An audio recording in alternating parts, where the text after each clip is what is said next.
మన ఛానల్లో కథ వింటున్న అందరికీ స్వాగతం. ఈరోజు మనం చెప్పుకోబో కథ ఏమిటంటే పాడే పిశాచం ఆడే పిశాచం. చిదంబరానికి కంట్లో పూలు వేసి చూపుపోయింది. నిత్యానందానికి పుట్టెడు చెవుడు.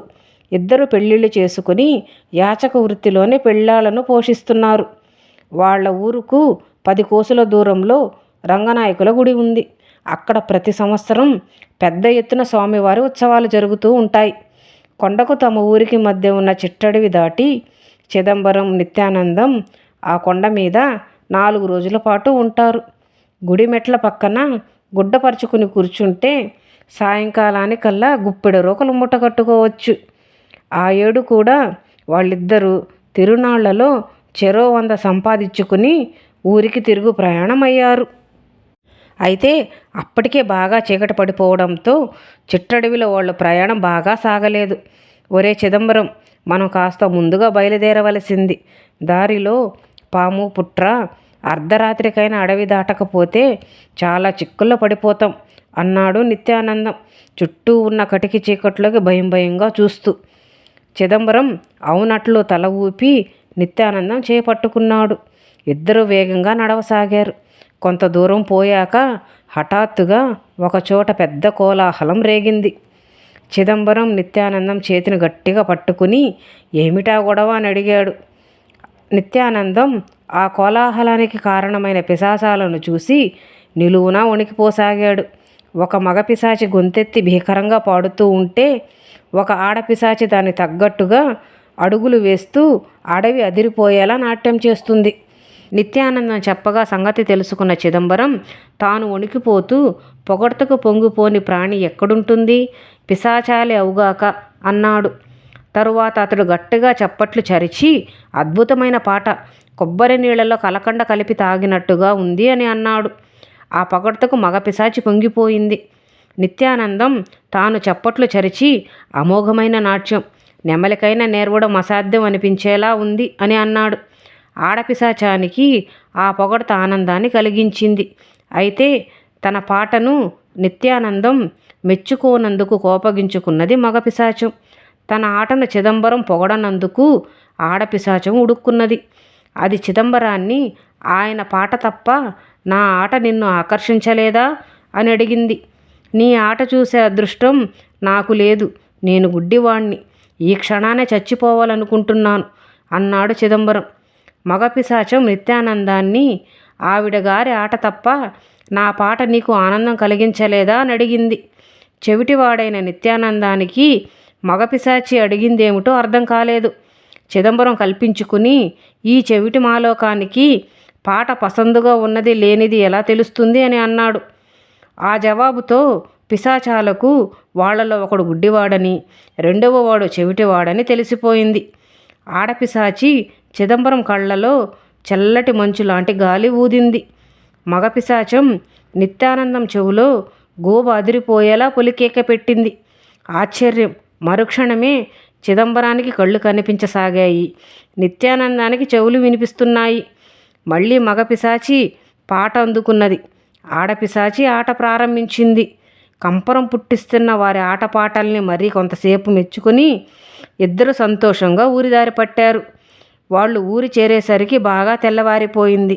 వాళ్ళ ఇళ్ళు పక్కపక్క వీధుల్లోనే ఉంటాయి. చిదంబరం కళ్ళు మూసుకుని నడిస్తే తప్ప తన వీధిలోని ఇంటిని గుర్తించలేకపోయాడు. అతడు తలుపు తట్టేసరికి చాలా అనాకారిగా ఉన్న స్త్రీ ఒక ఆమె వచ్చి తలుపు తెరచింది.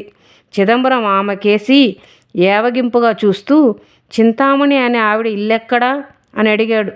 చింతామణి అతడి భార్య పేరు. తలుపు తెరిచింది ఆవిడే. భర్తకు చూపు వచ్చిన సంగతి తెలుసుకొని ఆమె పరమానందము చెంది నేనే చింతామణిని, నీకు కళ్ళు వచ్చాయనే ఆనందంలో నా నోట మాట పెగలడం లేదు అని అన్నది. ఆ అనాకారి స్త్రీ తన భార్య అని నమ్మలేకపోయాడు చిదంబరం. అయితే కంఠస్వరాన్ని బట్టి ఆమె తన భార్య అని తెలుసుకున్నాడు. ఇంతకాలంగా ఆ వికార మనిషితో తాను కాపురం చేసినందుకు అతడికి కంపరం పుట్టుకొచ్చింది. కానీ భార్య ఈ శుభవార్త ఇరుగు పొరుగు వాళ్లకు చెప్పేందుకు పరుగులు తీసింది. ఇక నిత్యానందం తన ఇల్లు చేరి 1-2 సార్లు తలుపు తట్టాక వస్తున్నా వస్తున్నా అన్న కరుకైన మగ కంఠస్వరం లాంటిది వినిపించింది. ఏదో మగ కంఠం వినబడుతున్నది, ఎవరు వచ్చారు అని అడిగాడు నిత్యానందం భార్యను. భర్తకు చెవుడు పోయి మాట వినబడుతున్నందుకు పొంగిపోయింది కాంతం. దేవుడి దయ వల్ల నీకు చెవులు వినిపిస్తున్నాయన్నమాట, నా గొంతు తీరు అంతే అన్నది.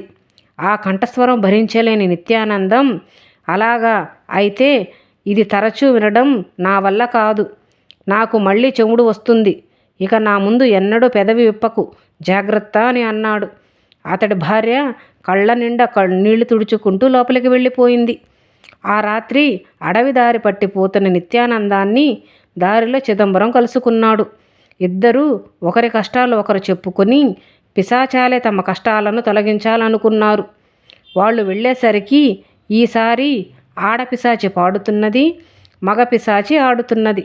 వాళ్లను చూస్తేనే అవి ఆటాపాటా కట్టిపెట్టి మళ్ళీ వచ్చారేం, సంగతి ఏమిటి అని అడిగినాయి. నా భార్య పరమ కురూపి, నేను కాపురం చేయలేను, కంటిచూపు తెప్పించి మీరే ఈ గొడవకు కారణమయ్యారు, పరిష్కారం మీరే చేయాలి అన్నాడు చిదంబరం. మగగొంతున్న ఆడమనిషి అన్ని అరిష్టాలకు కారకులవుతుంది, నా భార్య గొంతు భరించలేను, మీరే ఏదైనా దారి చూపాలి అని అన్నాడు నిత్యానందం. పిశాచాలు తెల్లబోయి ముఖాలు చూసుకుని, ఇన్నాళ్ళు వాళ్ళు మిమ్మల్ని ప్రేమగానే చూసుకున్నారు కదా అని అడిగినాయి. అవును, ఇప్పుడు అలాగే చూస్తున్నారు, ఎటొచ్చి వాళ్ళ రూపం కంఠస్వరాలే చిరాకు కలిగిస్తున్నాయి అని అన్నారు చిదంబరం నిత్యానందం. ఇంతకు మీకున్న లోపాలను వాళ్ళేం పట్టించుకోకుండా ఎంతో ఆదరంగా చూశారు, వాళ్ళ మనసులు ఎంత మంచివో ఆలోచించి చూడండి అన్నది మగ పిశాచం. ఆ మాట నిజం కావడంతో ఇద్దరు జవాబు చెప్పలేకపోయారు.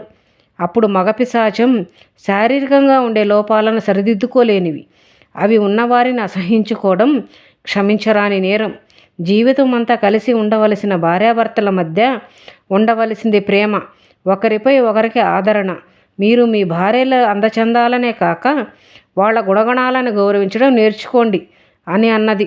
ఆ మాటలతో నిత్యానందానికి ఆ క్షణంలోనే తన చెవుడు పోయినట్లు అనిపించింది.